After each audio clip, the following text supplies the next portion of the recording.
Welcome back to the deep dive. So if you've ever seen any kind of romantic movie, the classic rom-com where someone drinks a spiked punch, Right. or, and this is a big one, if you're a fan of Harry Potter and the whole idea of amortentia, the world's most powerful love potion, Yeah. you probably wondered, does that actually exist? Like, can you actually bottle romance? It's the ultimate shortcut, isn't it? The fantasy that you could just bypass all the messy parts of human connection. Just skip to the good part. Exactly. Just give someone a dose of chemical destiny. And for, over a decade now, the media spotlight has been on this one molecule, the one that's always called the love hormone. Oxytocin. Yeah. So our mission today, and we're going deep into the scientific literature here, is to really dismantle that myth. We want to find out if it's the magic potion everyone hopes for or if the reality is. Well, it's way more complex, a little paradoxical, and I think a lot more fascinating than just a simple love potion. We've got stacks of research here from its history all the way to, epigenetics. So let's just jump in. Segment 1, the myth versus the amplifier. Let's do it. Okay, let's get the big one out of the way. If I wanted to, secretly use oxytocin to make someone fall for me, is that even remotely possible? Give us the short answer. The science is completely clear on this. No. No, just a flat no. A flat no. Oxytocin cannot and it does not make someone fall in love with you. Not in any practical or ethical or scientifically reliable way. Okay, so there goes my potential Valentine's Day side hustle. Yeah. But why does the myth stick around so much? Because the association is real, right? It is, yeah. The sources show that people who've just fallen in love have double the oxytocin levels of single people. That's absolutely right. And couples with the highest baseline levels are way more likely to still be together 6 months down the line. So what's going on there? That data is rock solid, but it points to what oxytocin actually does. It's a relationship amplifier, not a relationship creator. An amplifier. Yeah, its effects are super context dependent. It boosts trust, empathy, positive feelings, but only towards people you are already emotionally connected with. So your existing partner, your close friends. Exactly, your in-group. So let me get this straight. It won't make me see a stranger across the room and suddenly feel this intense attraction. Nope. But it might make me look at my long-term partner and think, wow, you were significantly more wonderful than you were 5 minutes ago. That is the perfect way to put it. It's like a biological prioritizer. It tells your brain, hey, this person is important, invest here. So it enhances the bond if it's good. Yeah. But what if the relationship is, rocky? That's the thing. It might even enhance your sensitivity to those existing problems. It just turns up the volume on the whole social dynamic you already have. It's about commitment, not conquest. Okay, that completely reframes it. But let's get practical. The idea of, sneaking this into someone's drink, that just fails spectacularly for a few scientific reasons. Oh, absolutely. The practical roadblocks are huge. First one is just bioavailability. Meaning getting it to where it needs to go. Exactly. To affect your behavior, it has to get into your brain. The only way we know how to do that reliably in research is with a nasal spray. Okay. But even then, the bioavailability is shockingly low. We're talking a maximum of maybe 0.7% to 2% of the dose actually gets to the brain. Wait, 2%? That's it? That's it. It's like trying to fill a swimming pool with a leaky eyedropper. And the rest just gets broken down? Pretty much. And that tiny percentage is wildly unreliable. It changes from person to person, so you have no idea what dose is actually getting through. Okay, so that's roadblock number 1, unreliable delivery. What's number 2? This one is fascinating. It's the inverted U-dose response curve. The what? I know, it sounds technical, but basically most drugs are linear. More dose, more effect, not oxytocin. With oxytocin, lower doses give you the biggest effect. If you try to pump up the dose, it gets weaker. It gets weaker. And if you go too high, the effect just vanishes. The high dose acts like a placebo. That is so counterintuitive. Why would it do that? The theory is that it's a protective mechanism. It stops the system from getting overloaded. The receptors get desensitized. It's like turning your car stereo up so loud the speakers just blow out and you get silence. So trying to maximize the dose would actually guarantee that it fails. Precisely. And then there's the third hurdle, which is maybe the most important one. Ethics. Ethics. All the studies we have, all the effects we see, they depend on voluntary and knowing consent. There's zero evidence that administering it secretly would produce any of these bonding effects anyway.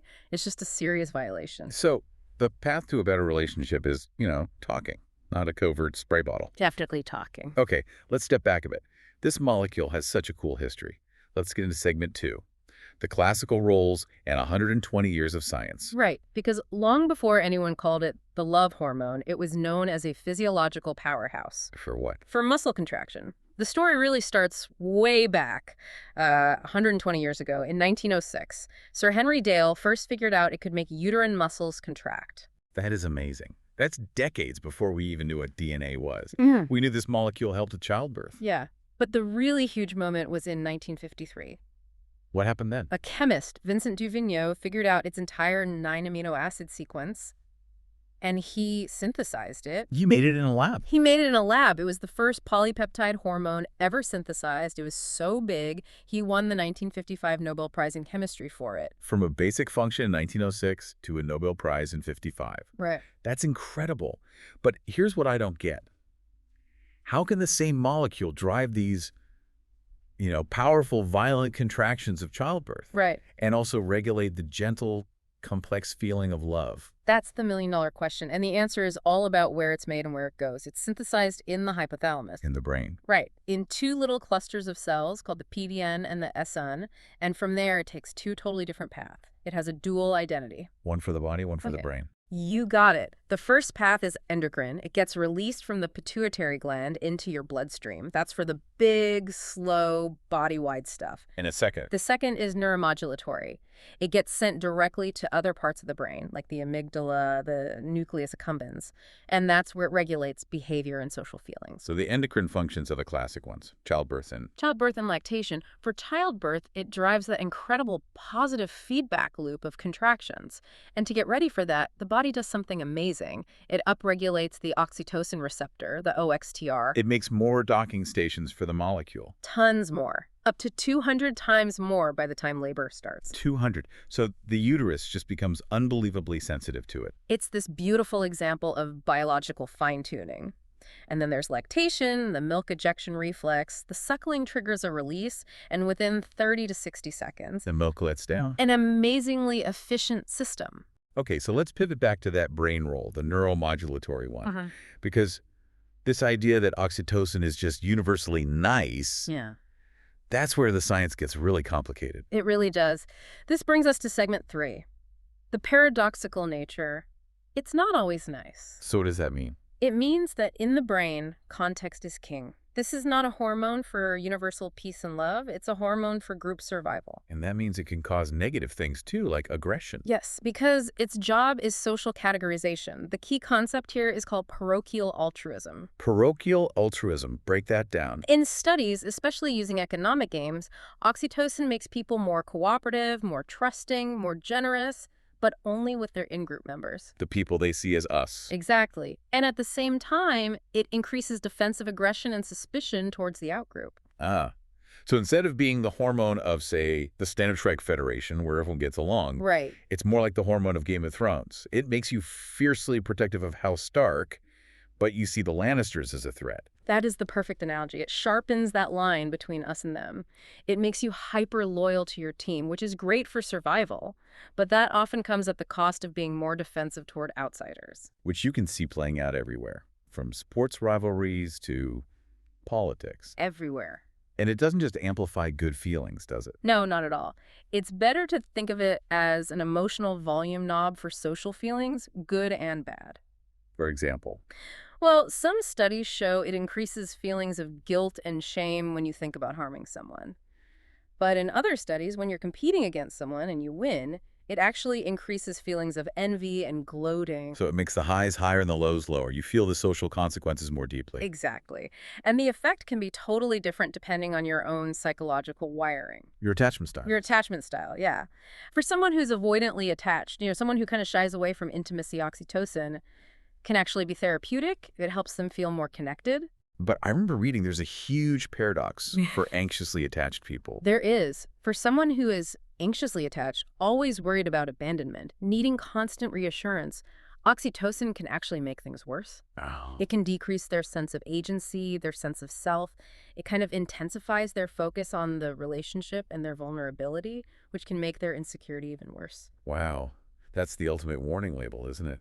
The so-called bonding hormone could make someone's deepest insecurities even bigger. It just shows how personalized all of this neuroscience really is.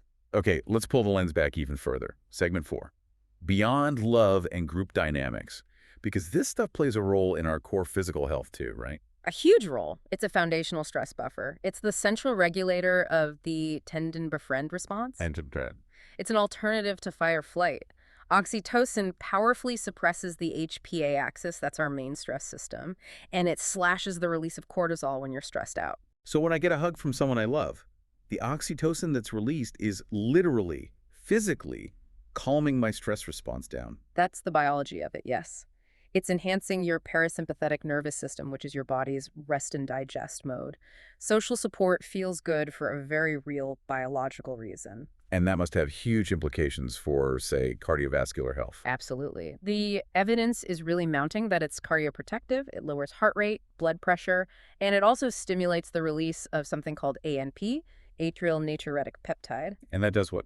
It's a hormone made by your heart cells that helps balance salt and water, which promotes vasodilation. It helps your blood vessels relax. So it's actively helping the heart. The one I really didn't see coming was its role in metabolism. That's the cutting edge right now. It seems to be a key metabolic regulator. Intranasal oxytocin has been shown to reduce both hunger-driven eating and reward-driven eating. So it reduces your actual need for calories and your craving for the fun stuff like cookies and chips. Yes.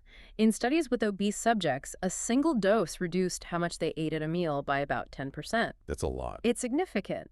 And it's not just about eating less, it also seems to have insulin sensitizing effects, which means it's directly acting on how your body processes energy. Which makes it a huge target for treating obesity and metabolic syndrome. A major target, yes. Okay, last one. This is mind-bending. Let's talk about epigenetics. The oxytocin receptor gene, OXTR, and methylation. What is methylation? Think of methylation as a tiny biochemical tag, like a dimmer switch on a gene. If a gene is high methylation, that switch is turned way down or even off.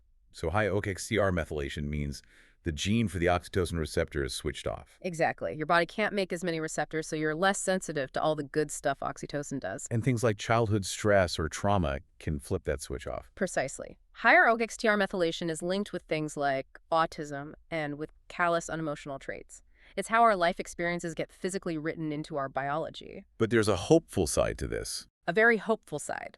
Some studies suggest that oxytocin treatment itself might be able to reduce that methylation. It could flip the switch back on. It could flip the switch back on, which means it could be a way to break those intergenerational cycles of stress. It's profound. It really is. Okay, that brings us full circle. So let's try to wrap up the biggest insights from this deep dive for you. We have definitely busted the love potion myth. For sure. First key takeaway. Oxytocin is a relationship amplifier, not a creator. It only works on the bonds you already have.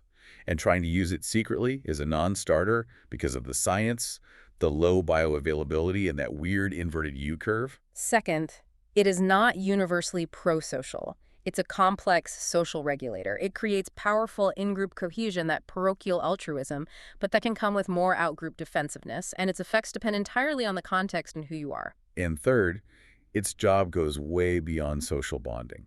It is a vital player in your physical health. It's a stress buffer. It protects your heart, and it helps regulate your metabolism and appetite. I think the big picture takeaway is this. Romantic love, that feeling we write songs about, is way too complex for one hormone. It's a massive brain system. You've got dopamine for reward, vasopressin for attachment, and a million other things working together. The love hormone myth just sells the true biological complexity of human connection way too short. That complexity is what makes it so fascinating. So here's a final thought for you to chew on. Knowing that oxytocin amplifies your existing feelings, but also your in-group biases. If we could perfectly control it, would you use it to enhance your relationships, knowing it might also sharpen your tribal instincts toward everyone else? Something to think about the next time you hear someone call it the love hormone. Thank you so much for joining us on this deep dive. If you enjoyed getting well-informed quickly, make sure to subscribe and maybe share this with someone you think would find it interesting. We'll see you next time.